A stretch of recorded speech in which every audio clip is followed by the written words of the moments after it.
1. You'll hear two people organising a going-away party for a mutual friend. First, you have some time to look at questions 1 to 4.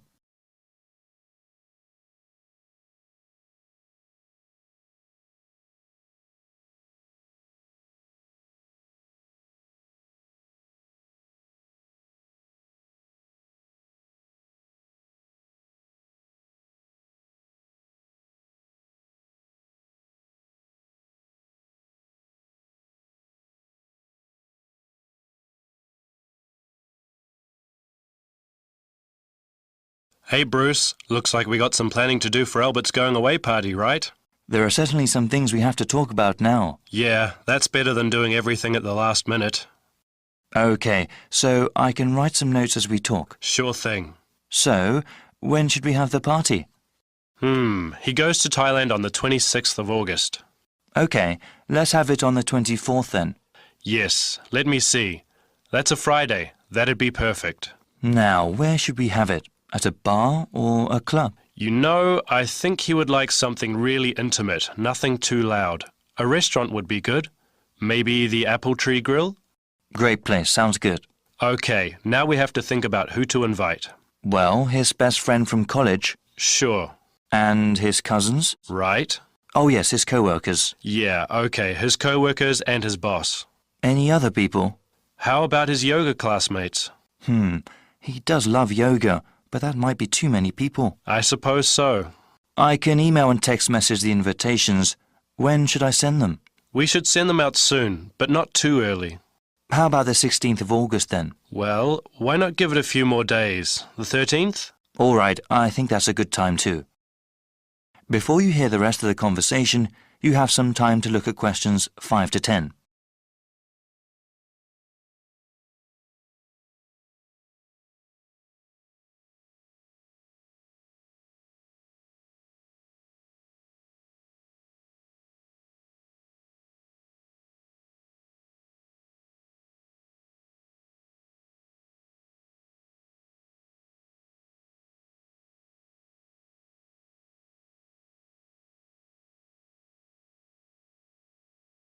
Now listen and answer questions 5 to 10. OK now, we have to think of a gift. Should we all get one? No, I was thinking we could all give money for the party and the gift. You know, something really nice. Yeah, that'd be better than getting him little things individually. I can ask for the money. Thanks for doing that. How much should we ask for?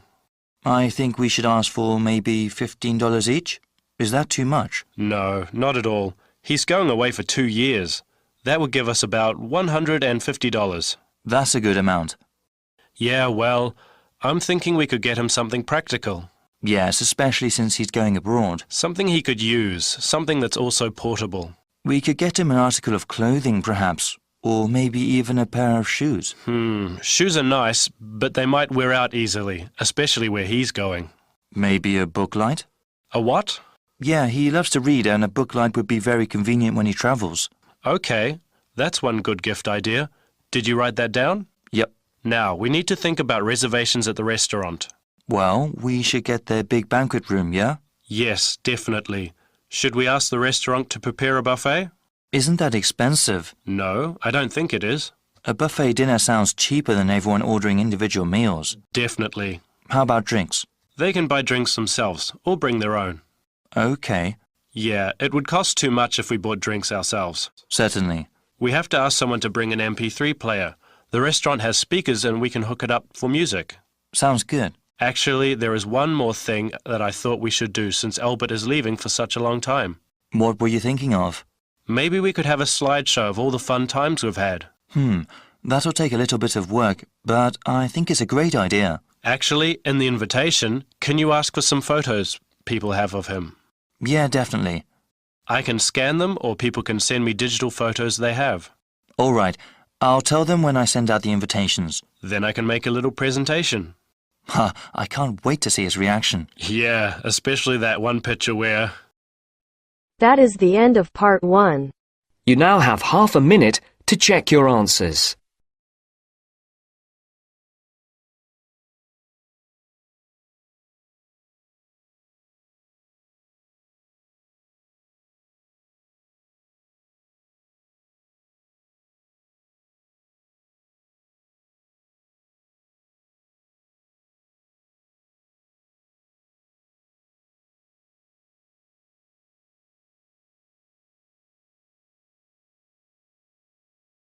Now turns to Part 2. Part 2. You'll hear a webcast on the Freeman Travel Services website. First, you have some time to look at questions 11 to 16.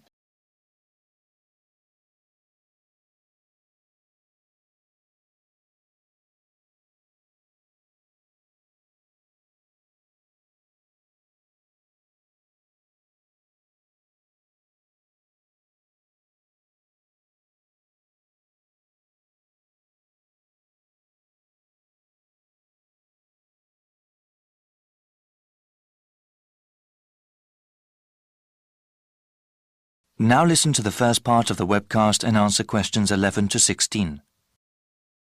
Welcome to the Freeman Travel Services website. We appreciate your visit. Please listen to this introductory webcast for general information. You can click another link at any time. For webcasts in other languages, like Spanish or German, please click on the links above the media player. From this website, you can access audio information on our latest travel offers. If you have already made a reservation with us previously and would like to check on its status, please click on the reservations link in the upper right-hand corner of the page. We also have information regarding our new line of Extreme Tour packages. Thank you for choosing Freeman Travel Services as your guide. This webcast will explain our recently developed line of Extreme Tour packages. These special vacations were made for those with adventure in mind. We have already gotten awards from a highly regarded travel agency association for these tours. Here at Freeman, we want to help you create memories that last a lifetime. These are not your everyday ordinary tour packages. On these excursions, you will have the chance to challenge yourself and grow as a person. How many other travel agencies can claim to help you do that? We currently offer extreme tours on 3 different continents. In South America, we have programs in Brazil, Peru, and Argentina. In Southeast Asia, you can go to Thailand or Vietnam. Finally, we just recently started selling spaces for tours in Australia. We also plan to offer more locations around the world in the coming year. Please check this website for future updates. There are highly trained people guiding you on every one of our tours. For those independent travelers, don't worry, there are plenty of opportunities available to explore on your own. Whenever you purchase one of our tour packages, we do our best to accommodate you. Round-trip airfare to your destination is included, along with any accommodation and transportation needed in that country. We don't include food or any sort of entertainment in the price. We know that our customers often want to discover these things by themselves.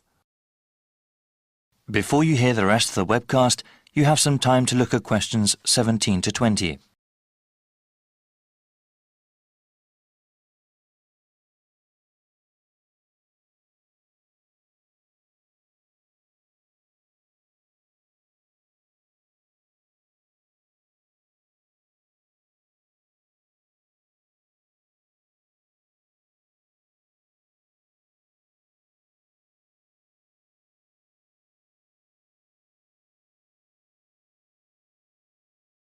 Now listen and answer questions 17 to 20.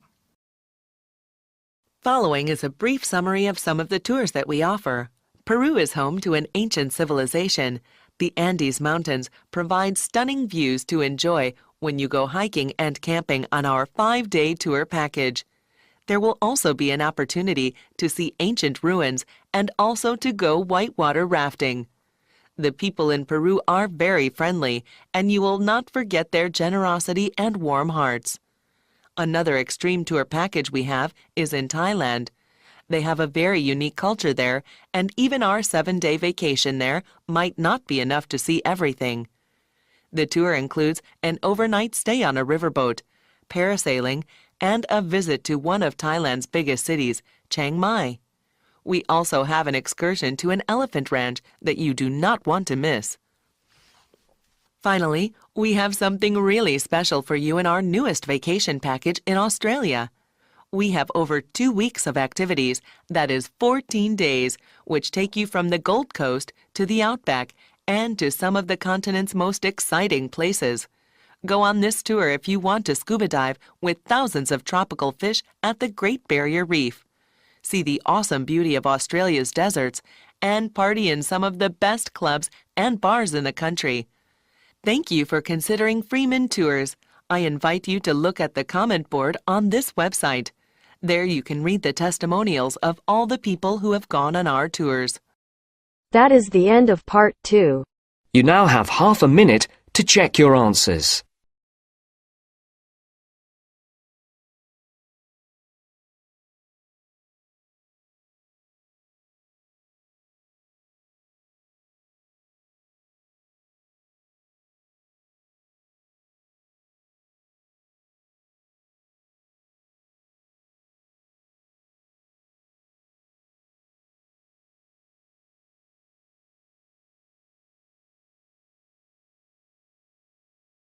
Now turns to part 3. Part 3. You'll hear a conversation between two student teachers talking about art projects. First, you have some time to look at questions 21 to 26.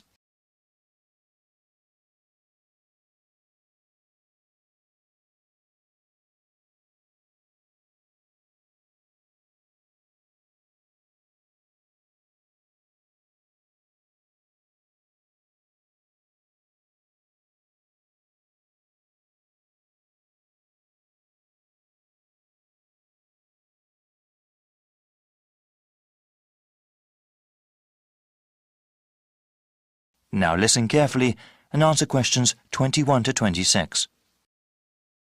Hey, Janice. Hey, Jimmy, what's up? Not much. I'm kind of worried about these lessons we have to plan. I've not worked much with children before. Oh, you don't have anything to worry about, Jimmy. All we have to do is choose a few art projects to do with the kids. Then we have to get the materials for them and do the projects by the end of the month. Okay, that doesn't sound too bad then. Maybe we could get some ideas from online websites. Yep, already did that. I printed out descriptions of the best 5 and I wanted to ask you what you thought. Great, yeah. Let's look over them. Here you go. Some are from a teaching website and some are from an arts and crafts website. We can talk about what kind of materials we'll need and what would be best for our students. The first art project here is called Make Your Own Mask. That sounds like fun. For materials, all we need are scissors, markers, stiff paper and pieces of string. We have all those at the school already. What's the procedure again? You give everyone the stiff paper. There are some basic guidelines the kids have to follow, like where to cut out holes for the eyes and then 1 hole for the nose. The kids then colour in the mask any way they want, or we can ask them to create masks with a theme, like animals or something. That seems easy to do. Okay, now the second project here. Yes? This one is called Shoebox Dioramas. Each student gets a shoebox and puts one long side of the shoebox into the lid. It now looks sort of like a covered theatre stage. The students then have to create a scene inside the shoebox with the materials we give them, including styrofoam and basically anything else we can think of. We can tell them to do a historical scene or just somewhere they have been before. All right, well, what's the next one? For art project number 3, we need egg cartons and pipe cleaners. What's a pipe cleaner? Pipe cleaners are basically flexible lengths of metal wire that are furry. They come in all sorts of different colours. They're very useful in crafts. For this project, you take the individual egg holder cups and stick the pipe cleaners in them to make animals. Okay, that sounds interesting. The fourth art project is called Paper Bag Animal. Students can use brown or white paper bags. They decorate these bags with markers or pieces of coloured felt. They decorate the bottom of the bag. When the children put their hands in the bag and hold the bag upright, it becomes a sort of puppet. We'd need quite a few paper bags. Yes, we'd need the small lunch bag kind. The grocery paper bags would simply be too large.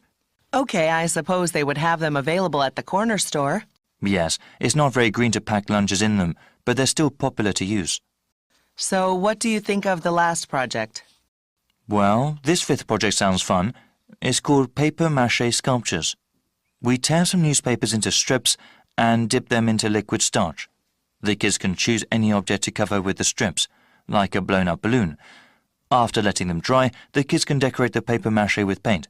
Sounds a little messy. Shall we go over them and see what's good and bad about each? Sure. Before you hear the rest of the conversation, you have some time to look at questions 27 to 30.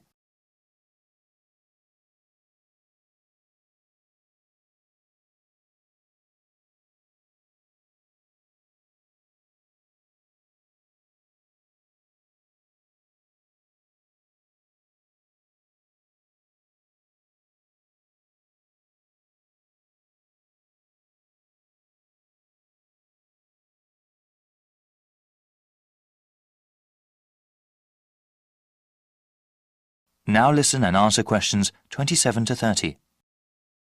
So, yeah, number 1 sounds really easy to do, and you mentioned that we already have all the materials, right? Yes, but I think I wanted to do something a bit more hands-on and creative. I mean, I suppose they can wear their masks and play around, but the project is just basically drawing on paper. It might be too easy. I suppose so. What do you think about number 2? Well, it certainly is more creative, but do you think that is too hard? I mean, they would have to create whole scenes out of a lot of different kinds of materials. Well, I think that the kids could do it. We would have to give them a little more guidance, but you're right, it might be too difficult for them. How about number 3? I did this one as a child. Yes, I tried to make egg carton creatures as well. It was quite fun, as I recall. Do you think we could get the supplies? I suppose, though unfortunately the craft store in town is closed. It might be hard. I see. Well, then, we'd have to find another way to get them if we do this project. Okay, well, what do you think of the 4th art project? Well, when I first looked at it, I thought it might be good, but you know what? Yes, what is it? Actually, I think our students may have already done this art project in another section. Oh, really? You think they have? Yes, I'm pretty sure now, actually. I don't think it'd be good to repeat it. I suppose so. How about the last project? I really like the concept, but it seems really messy. I mean, we have to dip the newspaper strips by hand into the starch, then wrap it around something, and finally paint the object after it dries. It sounds really fun, but there will definitely be a lot of cleanup. Well, that's too bad then. I guess I can go online and do some more research. You know, I'll help with that too. Thanks, Jimmy. I'm sure we'll find something. That is the end of part 3. You now have half a minute to check your answers.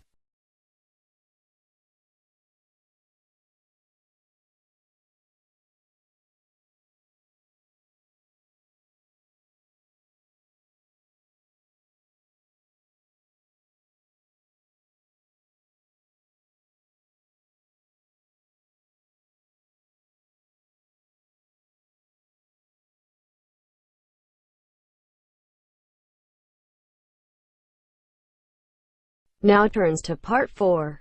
Part 4. You'll hear a lecturer talking about the reintroduction of grey wolves into the wild. First, you have some time to look at questions 31 to 40.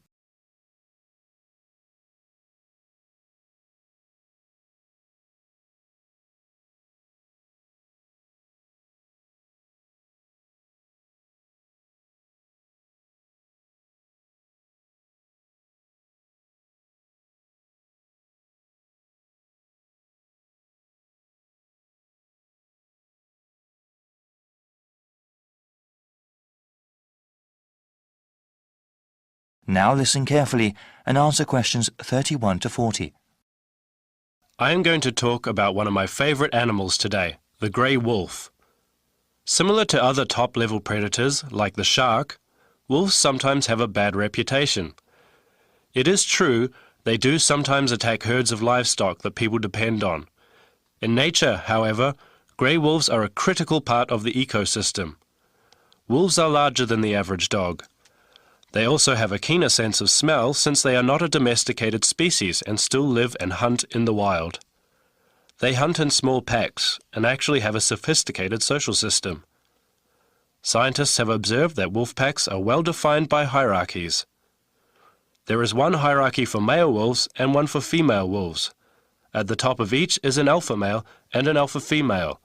They are not leaders of the pack according to the human definition, but they seem to have special privileges compared to the other wolves.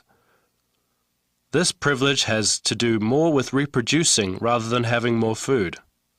Any pair of wolves in a pack may breed, but it is usually the alpha pair's wolf pups that are the most successful. Other pairs may not be able to raise their offspring to maturity, especially when there are limited resources. The alpha status among wolves is not permanent. Wolves are free to challenge the alpha male. These challenges are not necessarily physical fights, but are mostly ritual confrontations that involve bluffing and posturing. There is always the potential for violence, though, and sometimes the jockeying for the alpha status is fatal for one of the participants. The range of the grey wolf and its subspecies used to be quite extensive, almost the entire continents of Asia and North America, and the whole of Europe as well. They are now found mostly in Canada, Alaska, the northern reaches of Eurasia, and a few other scattered pockets. In some parts of the world, grey wolves have actually been reintroduced into the wild. Many people were opposed to these programs at first because they thought it would cause economic hardship for livestock owners.